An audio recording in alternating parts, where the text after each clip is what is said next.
Woo, let me tell you about Southern Holler. Deep-rooted conversation on civics and business. It offers an insightful exploration of local politics, community dynamics, and business partnerships. Each episode unravels a complex interplay between civic affairs and business ventures. Power Evans. Jeremiah Outwater, how are you, buddy? Well, it's been a minute. It has been a minute. Lots of things happening. A lot of things going on. I actually have something I want to start off with. So, this is a family-friendly podcast, and, we don't tend to cuss at each other much, but I just wanted to say, Off mic. Off mic. But, I do think this requires, so congratulations to the Florida Gators for winning the NCAA National Championship for basketball. In preparation, I actually did something for you, Jeremiah, that I think would be great in this moment to just celebrate such an accomplishment. It is clear that the Gators are superb. I want to leave you with the Gators chant that I just love.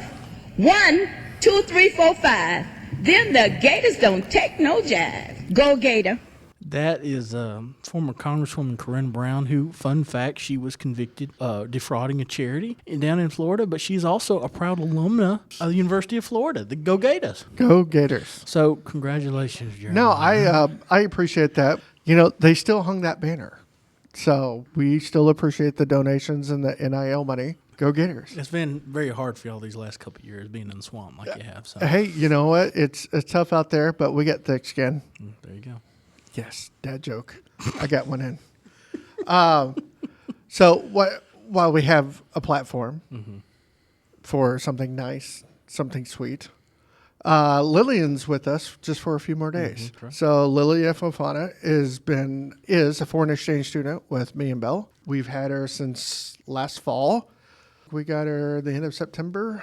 I think that's the date. October, y'all got her. Maybe October, yeah. Transitioned out of somebody else's house, and we got her. She's been just wonderful. I call her our Disney princess. She sings in the house, and she looks like a Disney princess. She looks like a supermodel. We just love and appreciate everything. And she's talked about coming back here and visiting, and maybe doing some other stuff down the road that is all career driven back in the U.S. So we've already told her that she has a room with us.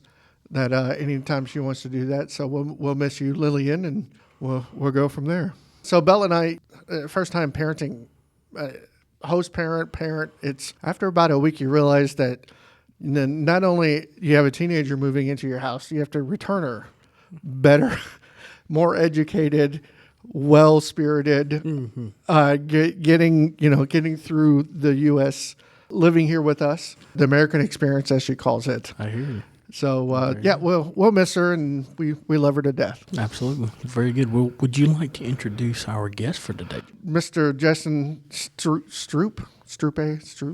Don't hurt yourself. Stroup. Justin Stroup. I'm not French. Stroup. Don't try to church it up, son. No, this is our friend Justin Stroup. See, how long have you lived around the area now? 15, 20 years? Yeah, about 15, 16 years. Yeah. So we met about 8 or 9 years ago. Didn't really, our worlds didn't really collide or overlap. We just kind of knew the same people up until about a year plus ago, about 18 months ago, almost 18 months. And we've had some pretty unique experiences, and I thought today was a good day to maybe talk about some of the things that we do together. We host a group called Holy Smokes in the community.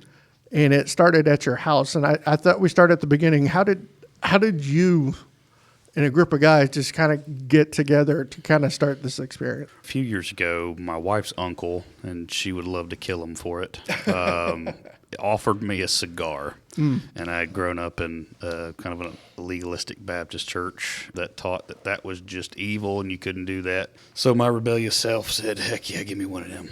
And I love them. I did not realize how much I was going to enjoy cigars. But not only that, found there were a lot of guys at the church I was at that time that also really enjoyed cigars and were kind of closet cigar smokers, and then in the process kind of also enjoyed a little bit of bourbon. But what did it for me was these were guys in our small group, and when they would come over and hang out, we would smoke and have a little glass of bourbon. But I found that the theological conversations and the spiritual growth conversations were unlike anything I've ever experienced in my entire life. And that includes Bible college, that includes 18 years of being in church Sunday morning, Sunday night, Wednesday night. And so I was finding myself growing in ways that I've never have before. And so in doing so, kind of grew from there. Two Christmases ago, I kind of texted some of the guys because it had gotten up to about 5 or 6 of us. I texted some of the guys and asked them what they would think about us being a little more intentional about it. And they're like, go for it. So I kind of threw it up on Facebook and just said, hey, we're going to do this at this time at my house. Come if you want to. And it went from, man, we started in January with like 5 or 6 guys, Jeremiah being one of the first to reach out, to we're around 60 to 65 guys if everybody's there. Yeah. Within the 4 chapters that now meet: Jefferson, Auburn, Winder, and now Decula. Decula's the last one. It's absolutely crazy. Just to get more kind of what we do on Thursdays, the best way to describe it is each group that meets is kind of reflects the community. And so each group, while we have similar topics that we share, it does not operate the same way. And it's pretty cool to see. Like you said, like Justin said, we started at his wood shop in his shed out back, small numbers, and then kept growing and growing. What's one of the main purposes that you call that we should do this all together? Isn't it discipleship? Yes. Yeah. I believe that in Matthew 28, God has called us. He doesn't say, go make converts of all nations. Christ told us to go and make disciples of all nations. Right. So, teaching men what it is to be a man of God, teaching men what it is, how to read their Bibles, and pushing them to pastor their families and pray with their wives. It's a big deal. Yeah, totally. So we went from just a handful to the point where we were full capacity at your shop. And then we started branching out. What was our group the first one that branched out? Yeah, so in I call it Auburnish because we have overlap between Winder and Auburn. West Winder, holy smokes. Thanks, Power. Yeah, we started hosting ours. We had 3, 4, 5, just because springtime season, everybody coaches something or does something. And then it's gotten up to 10, 12, 15 several times. We're a type group. In our group, there are guys that do things and work in the community that just needs kind of a little bit of an outlet. So we operate a little bit different than some of the other ones. Yeah. We call it the NDA group just because some of those guys are elected official in the area. It's been really good. And then after that was Jefferson. So who's up there now? Jefferson is led by Joe Head and Jared Jones. That's right. And there's a few guys that have been going to that one. It's awesome. We don't have, I think what's so weird about this group is that since we started, there is almost nobody in our groups that go to the same church together. That's why I wanted to bring you on. The weirdest thing, it's totally a God thing, but there is not, I think myself and Josh Bright are the only ones that go to the same church. Well, in my group, there's 3 guys that go to the big church. Okay. Just different campuses. Yeah. But outside of that, we don't. But it never started out of a specific church. It started as guys who were just hungry for the just word. getting together and just talking. I talk about living your full life, the 6.5 days a week before you go into church. I think this has been one of those outlets where you just really learn to grow. Take that opportunity to ask as many questions as you can. We've had a lot of those questions. Yeah. I don't know how well we answered them, but it allows that space to do that. Well, and I've been a part of groups where it was more of a lecture style. Sure. And so I've recognized that having more of a discussion-based group lends itself toward more learning, more retention. Mm-hmm. I do a lot of the writing for the questions. Lately, ChatGPT has done a lot of the writing for our questions, and she tends to write way better than I ever could anyways. Yeah, putting them dashes in there, I'm commas telling you, in the you right can't- place. can't periods, do it. yeah. Yeah, she's a deeper Christian than I am. Oh, that's funny, dude. which That's is hilarious. terrifying. Yeah. Sarah Connor is somewhere saying this is all a terrible idea. Punching that air. She's punching that air right now. A heretic. Like Justin said, some of us smoke cigars, some of us drink bourbon, sometimes do both. And then we've got guys that don't do either one of those. Just come and sit. Smoke pipes, Yeah. tobacco pipes, that is. Yeah. None of the other stuff. Lord. None of the other stuff. We have policies about that That's one. right. That That's right. raccoon we saw. We don't do high and we don't do drunk. Nope. We don't do that either. That's actually been one of our favorite topics because we live in the South, Bible Belt. We do things that we don't talk about in public. That's right. And then when you start doing that, you get some pushback. You were not allowed to drink or smoke or anything else, even though we all see each other at the same places Right. outside of church, buying a particular bourbon or looking for cigars. Yeah. So I think that's really funny. What is one of your favorite, I'm not to say arguments, I'll just say counterpoints about drinking and smoking? Because you have a whole soapbox on this. Do I? Yeah, I would say my favorite counterpoint is that nowhere in Scripture does it say not to drink. Yeah. Nowhere. You'll never find it. It says do not get drunk. Yeah. And the problem is, the problem is there's a misunderstanding and misrepresentation of Scripture. It's been weaponized over years. Sure. We have been given freedoms in Christ that I dare anybody to take away from me. Right. And that's not to say that we're for that. I think everybody they're adults. They're grown men who make grown up decisions, and they can decide how they want to participate or not, and that's okay. Yeah. And that's okay. Yeah, and the guys are respectful of it because they recognize that nothing good comes from that. The whole point of holy smokes, throw away the cigars, throw away the bourbon. Sure. We're still going to be talking theology. We're still going to be talking about hard life topics that most churches and most pastors are uncomfortable bringing up. Yeah, or just you can't do it in a public space. Right. And so we do meet at people's houses, so that's a different atmosphere. Our group really likes to eat. Every time we get together, we're bringing something. We're gonna eat. We're gonna hang out. I told one of our guys, it's like, what are you guys doing? I was like, well, maybe we'll just call it tailgating for Jesus, because we're gonna eat. We're going to enjoy ourselves, and then we'll get to the topics at some point. But for me, it's always been about connecting. Yes. And just being around other people that have, once you start realizing in a group dynamics that we all have the same questions, and we all have the same kind of life stuff, it really changes. Well, I love coming to y'all's group because you're right. I love food. I love eating. And I think that probably is a reflection of the leader of that group. You love eating. I love eating. But yeah. Food's sometimes a bad part. I can shoot, yeah. And shoot, yeah. There is something psychological about a mouth in motion tends to stay in motion. Yeah. And so learned that a while ago. So yeah, having food keeps guys talking usually. Yeah. Yeah, it just breaks down some of those barriers. I always laugh. I always think it's funny that some of our best stories that's come from the groups are from people that aren't like us, don't have the same backgrounds, definitely don't have the same religion. Yes. And that to me was showing us we're doing the right thing. You want to talk about our friend from Houston? Yeah, we have a friend. I'm not going to mention his name, but he's Hindu. Yeah. And he comes to our group every now and then. I think he's come a handful of times.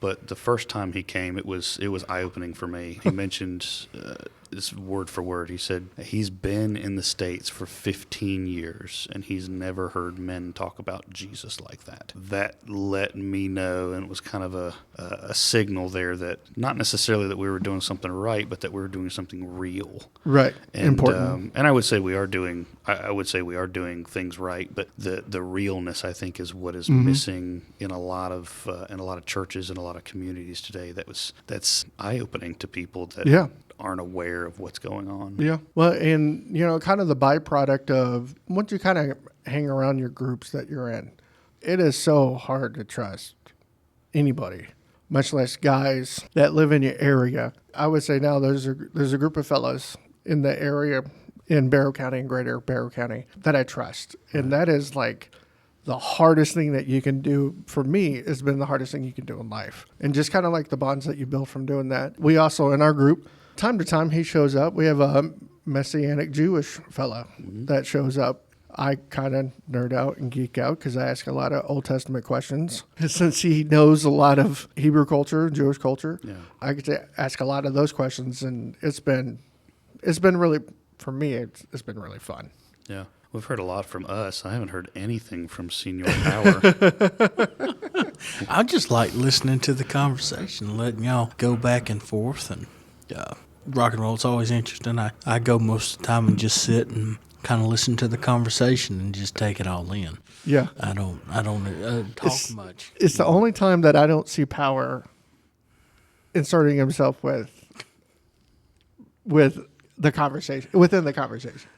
It's the quietest. It's the quietest I ever see Power going. Can't shut up. Quietest. I can't believe I can be quiet. I've been there.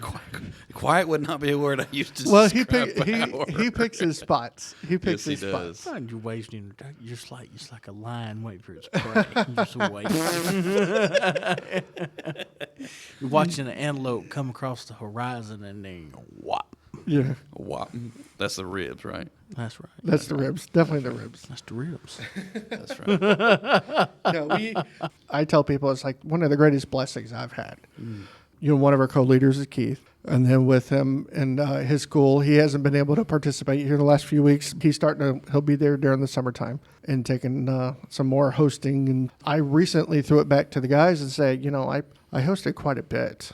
You get busy in life. And so I've asked some of the guys hey, can you take on a little bit more of the hosting and running the conversations? And they've taken it. To me, that's like one of the greatest things to see. Is whereas other guys just kind of step in and say, yeah, I want to do this. Yeah. I tell people all the time, it's like, you don't realize how overqualified you are in running these kind of conversations. Yeah.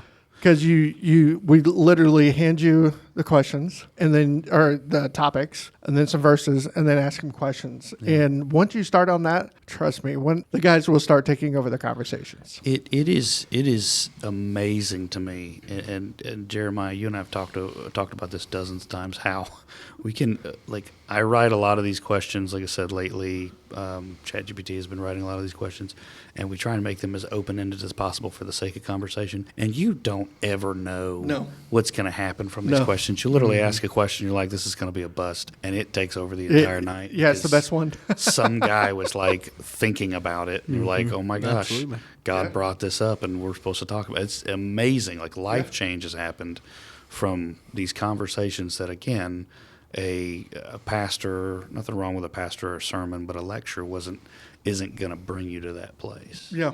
Well, yeah, 100%. And, a lot of our groups are just reflect society. There's a lot of them that either gone through divorce or about to go to divorce, and their kids don't like them. They're not doing great in school. I lost my job. Just kind of like that in-between stuff. Mm-hmm. Once you start hanging out, enjoying yourself a little bit, have some food, smoke a cigar, drink a bourbon with you, the truth starts coming out pretty quickly.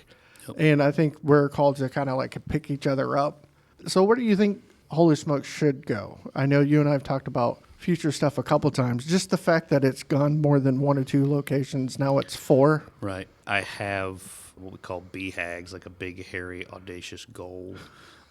Such a project manager. Such a dorky management thing to say, but I have a vision of this catching fire and being a nationwide thing with hundreds and hundreds of groups all across the nation, and the ability to meet at some sort of a conference location, and that would be cool. Mm-hmm. But I have kind of reserved myself from that to just being excited about the every week wins and recognize that none of this was ever possible without God's hand. This isn't something that men normally do. leaving the house after work. Yes. As in something that men normally During do the week. if Yep. it doesn't have to do with their kids. And so just the fact that we are where we are in this Yeah. is 100% because of the will of God. Yeah, and what's funny, families get on board with this. Yeah. I've heard in our group several times where the family, like our guys are planning out their week, and then their wife and family is like, yeah, but you can't do Thursday because you're going to go hang out with the guys. And so when it starts getting to the DNA of the family, Yeah. it's like, oh wow, this is getting important. We've got multiple guys that say that they have, like, their wives make them come. I'm like, what? Your wife makes you come smoke a cigar and drink? They'll say, well, my wife says that I'm a much nicer person to be around. I'm a much more pleasant individual. I'm like, hey, man, whatever gets you here, right? Yeah.